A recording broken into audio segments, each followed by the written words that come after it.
Oh. Hello, and welcome to a new weekly show here at Armbar Audio called Impressions of Impact. I'm your host, Tim Farley, and we will be going over last Friday's episode from January 25th. Okay, so let's get right to it. The show started off with a video package recapping what happened last week.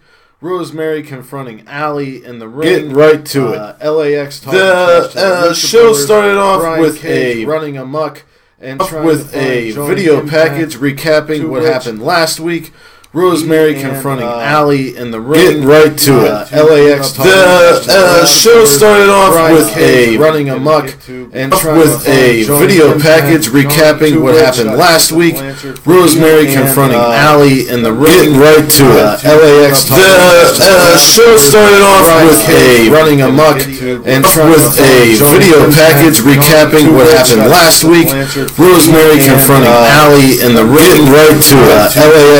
The show started off with a running amok and with a video package recapping what happened last week. Rosemary confronting Allie in the ring. Get right to it.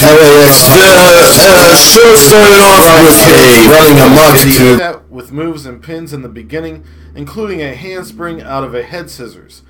Vikingo with a spinning jump kick, a beautiful springboard Rana, spring out of a head scissors, and a Vikingo with a spinning jump kick, a beautiful springboard Rana, spring out of a head thunder for 2 by Swann.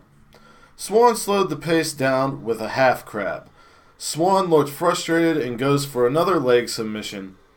Vikingo with a kick off Swann's chest, a step up enziguri, and a rolling fisherman buster. Swann hits a Rana from the top. Vikingo catches Swann off the top for a closing gate slam for 2. Swann hits the 450 for the win. I loved seeing Hijo del Vikingo. He is a very GIF-worthy talent, and Swann's facial expressions and storytelling during the match really moved the OVE storyline, which out to confront Swann comes OVE. Sammy says outside of here they are as close as brothers. And he offers the shirt again and said if it wasn't for Sammy, that he wouldn't have an Impact contract, he wouldn't be the X Division title holder, he'd still be homeless. He says if it wasn't for him, he wouldn't be able to help his Aunt Dora and his sick cousin, and that who is your real family, Sammy? Rich. Who is your real family, Richie? We are your family. Swann looks at the shirt, says it's the right size, but not the right fit. And he throws it back and walks away. Sammy looks at this as a positive and says, this isn't a no. It's not a no. So, I love anything involving Sami Callihan, as he is a great antagonist. The story is very intriguing. It would help to add more depth to Rich Swann's character. Then we get newly acquired Melissa Santos interviewing Cross and Moose. She asks Cross how he feels, and he says highly homicidal. Moose says that Brian Cage will not be an issue tonight, as his friends at Customs and Immigration say that he's not coming. We hear that Taya Valkyrie is back from her attack from Killer Cross at Homecoming, and what a place to come back to, her home, where she made her name, Mexico. During an interview with Jordan Grace and Kira Hogan about Sue and Allie, a message from Rosemary pops up on all the screens saying the darkness will take you, this is not your fight, -R. Rosemary is basically saying that Sue Young is her battle and she will be the lone savior to Dark Alley.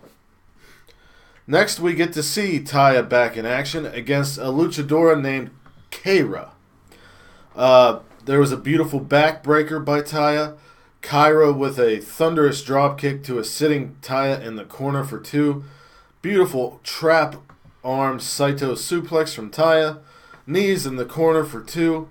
Taya goes for a moonsault, but Kyra gets up and hits her with a lung blower, then a second rope moonsault for 2. Sit out powerbomb for 2 by Taya, then a curb stomp, and goes right into a modified STF as Taya wins via submission. This match wasn't amazing, but it was good. I like the partnership AAA and Impact have. I think it needs more exploitation. After the match, Josh Matthews interviews Taya in the ring. Of course, she starts speaking Spanish, and the fans chant La Huera Loca. Mexico has a special place in her heart, and she is happy to be here as a champion. She brings up Homecoming and says Johnny will get revenge tonight against Killer Kross. She laughs at Tessa for getting suspended and says when she gets back, Taya will be waiting for her. I think going to Mexico was a good idea after Homecoming, as at Homecoming Johnny and Taya had mixed reactions, but in Mexico they love them. We then see Melissa Santos catching up with Swan before he leaves and asks if what Sami Callihan and OVE were saying was true. He was wearing a sweet Hayabusa shirt that looked like 400 Degrees album cover by Juvenile. I thought that was awesome. But he says, yes, it is true, but there's more to the story, and then he decides to leave the arena. We get a little funny Rascals package in the vein of that 70s show. They think they're in Canada, but Zachary Wentz says no, Mexico, and a dub, even on the mouth, and it just speaks a bunch of Spanish. It's very funny. And talks, Trey and Dez ask how he did that, and Zach just laughs and says, man, this is some good stuff. So, then we get sexy Scarlett Bordeaux working out in a gym with a lackey at her side, and she's in lingerie, she's on the elliptical, she's lifting dumbbells, she throws the dumbbells at the lackey, he falls over, she decides to say, it's time, I've worked out hard enough, I need something to eat. The lackey gives her a banana and she swallows it whole. Scarlett Bordeaux in lingerie swallowed a banana whole. We then get she will be making her in-ring debut in 3 weeks' time. So then we see the Desi Hit Squad versus the Rascals. This was a great tag team match. The Rascals ended up winning with the push moonsault, but Zachary Wentz took a lot of a beating throughout the match, showcasing Desi Hit Squad. But once he got the hot tag to Desmond Xavier, Desmond was all over the place, running around, kicking, and European uppercuts, and flips, and flops, and all kinds of stuff. It was a pretty good tag team match, I would say. After that match, we get an LAX package where Conan is asking Ortiz what exactly did he say to the Lucha Brothers, and he said, I just simply said that if they want another ass beating to come see us. And Conan says maybe he's tripping, but that's the kind of talk that would end the Lucha family. He said, but next week we're going to have Taurus and the Lucha Brothers against LAX and Daga, and we're going to see how that plays out. So I'm really looking forward to that match. We then get Ethan Page against Trey of the Rascals. This match was very fast-paced. We got a lot of nice different types of suplexes out of Ethan Page. Trey was flying all over the place with different 619s and Tiger feint kicks. He eventually won with the, he calls it Fresh to Death, but it's like a crossroads. I would have liked this to be a longer match, and I don't know why they went with Trey winning here, as the Rascals had already picked up a win. I think Ethan Page is a diamond in the rough, and they need to further explore him and his character. We then get the main event, which is the Impact World title is on the line. Johnny Impact versus Killer Kross. The match starts with Johnny's quick and evasive counter strikes, but the pace changes when Kross hits a running knee and a gut-wrench suplex. Moose distracts Johnny on the apron, but gets some boots for his troubles. Kross slows the pace down, taking advantage of the distraction. When we come back from break, we get Kross stopping a second rope tornado DDT into a Northern Lights suplex. Kross goes for the straitjacket choke, into an arm breaker, into a knee bar, showcasing his former MMA training, but Johnny gets to the ropes. Kross stops 2 Starship Pain attempts and locks in the cross jacket choke, but to no avail, because Cage shows up and unleashes fury. He's going after Kross. Moose comes in, he's going after Moose.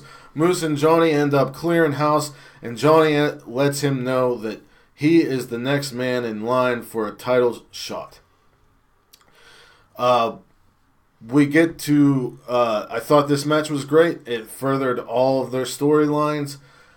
Next week we will see, or this upcoming week, we will see Johnny and Cage take on Moose and Kross in the main event in a tag team match. Impact from January 25th, 2019 gets a solid B+ from me. That's because of what I said about Ethan Page and Trey Miguel, and I wonder if they are just sticking Moose with Killer Kross because they don't know what to do with him, or if they actually have a plan for him down the line. This has been this week's impression of Impact with your host, Tim Farley. Wherever you are in the world, whether it's morning, noon, or night, peace and love to all of you. You have a great one.